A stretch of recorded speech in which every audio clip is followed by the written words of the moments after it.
You go to the store to get some more olive oil, and when you get to the oil aisle, there's so many different ones, and how do you choose? How do you pick a good one from a not so good one? AJ Vizendi is here. He's the owner of Mariella and Grace, and he's going to help us out today. I've been excited to do this segment for a while for a couple of reasons, and I'm going to get to all of those. But first, I want you to tell me about the mission behind Mariella and Grace. Well, thanks for having me. It's great to be here.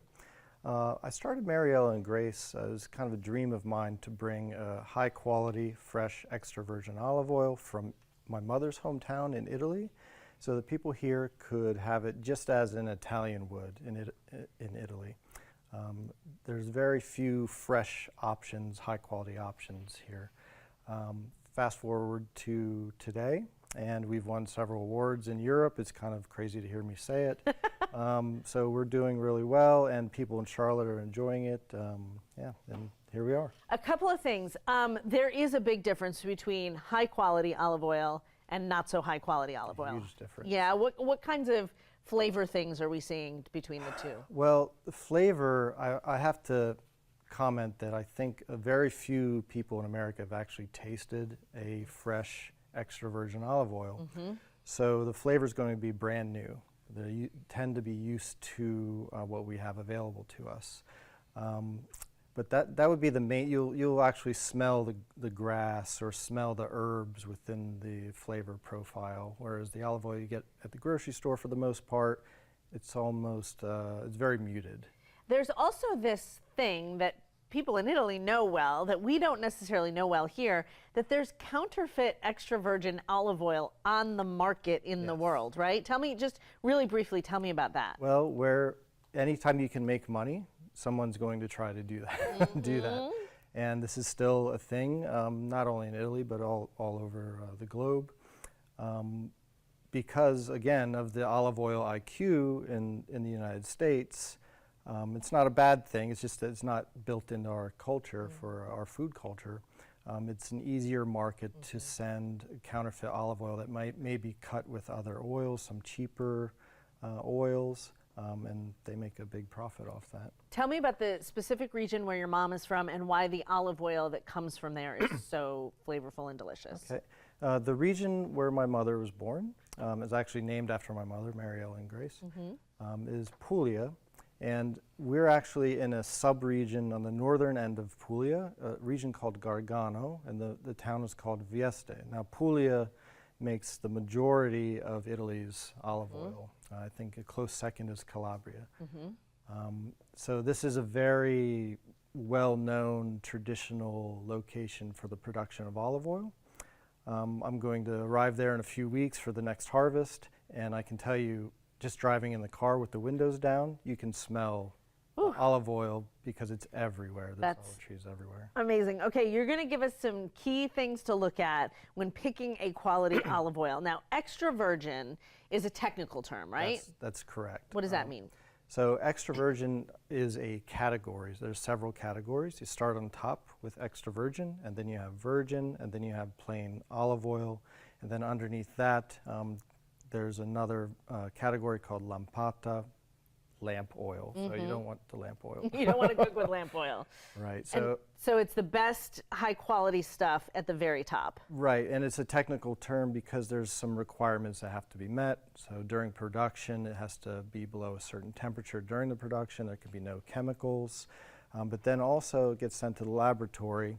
One of the properties, it might not mean much right now, but it's called the acidity level. And it must be below 0.8% to be categorized as extra virgin. If it's above that, then you have virgin olive oil, and that's one of the things that your olive oil should have listed, or you can find it on the company information. Okay, so that's tip number one.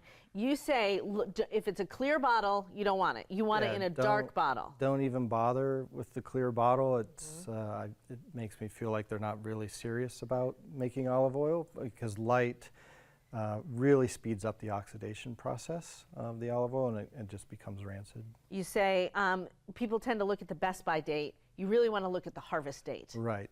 Most bottles have the best by date. The reason that doesn't have all the information is because the best by date is calculated from the bottling date. And sometimes the bottling doesn't happen for a year or two after the harvest. So always look for a harvest date, and that'll guarantee that you have the most fresh option that you have. Really quickly, look for single estate production. Means it was all made in one place. All made in one place. If you look at the bottles in the grocery store, they'll have a sticker that says olives came from these countries, multiple countries. You see that? That's not single estate. It's come from everywhere and blended. One place. And then super, super fast, avoid unfiltered or light olive oil. Right. Unfiltered, we tend to think it's pure. It's the opposite. Unfiltered means there's particles in the oil that speeds up the oxidation. It'll go bad really fast. No unfiltered. Okay. Now, we've been talking about this bread that you brought today because this, and you have the recipe for this on your website? The recipe's on our website. Okay, we're going to give you the website in a minute. But what is this bread? It smells so good. So this is a type of focaccia bread. It's called focaccia barese. It's from the region of Puglia. It's the most typical focaccia you will have in Puglia, and it's, I'm going to have to warn you, if you make it, you may be attacked by people to get a bite. Yeah, I mean, this smells so good. And then this olive oil is one of your oils. Tell me what's special about this one. This olive oil is our Coratina olive. It's the type of olive. It's a single olive variety. It was harvested and pressed last October, November. I'm getting ready to do it all over again in a few weeks. And this actually won some awards in Italy and France and also the United States. Wow. So it's one of the best olive oils you can get. Would you dip that bread in the olive oil? Is that what you would do? You would, but first, can I pour a little bit? You can. How much time do we have, Heidi? I just want to make sure we stay. Seconds. We have about a little less than a minute. Okay, because I wanted you just to smell the plain olive oil before we got started, just to get those notes. Oh my gosh. Like you say, the grass, you can smell all of it. And in a typical olive oil tasting, you would actually sip some. If you want to now, that's fine. And I'll warn you, you may want to cough a little bit. Sometimes it's like a 10-second delay. So that is basically the polyphenols in the olive oil. So when you have a fresh olive oil, the polyphenols are very high for you health nuts out there. Ooh. Okay, I love it. I love it. It's really good. Once you go someplace where you have good olive oil, you're right, you never come back. Then I'll let you go to it. Oh my gosh. Oh my gosh, I'm so excited about this bread. This is like a dream. Jorge, I'll save some of this for you as well. While I'm eating, let's go ahead and put all of the information up on the screen because you're going to want the recipe for this, but you're also going to want to learn more about good olive oil. How long will you be in Italy for this olive situation? Usually 2 to 3 months. I stay with some family there, and I joke about this is all just an excuse so I can live in this town of Vieste, which is really a hidden paradise on the Adriatic Sea, and we'll do the harvest, the extraction process, bottling, and we have a couple other products coming next year. So. Oh my gosh. Go to the website and make this bread. Jorge, this bread is so good. It looks so good. Save me some, please. Yeah, absolutely. Thanks for having me. All right, back over to you. I'm just going to eat bread.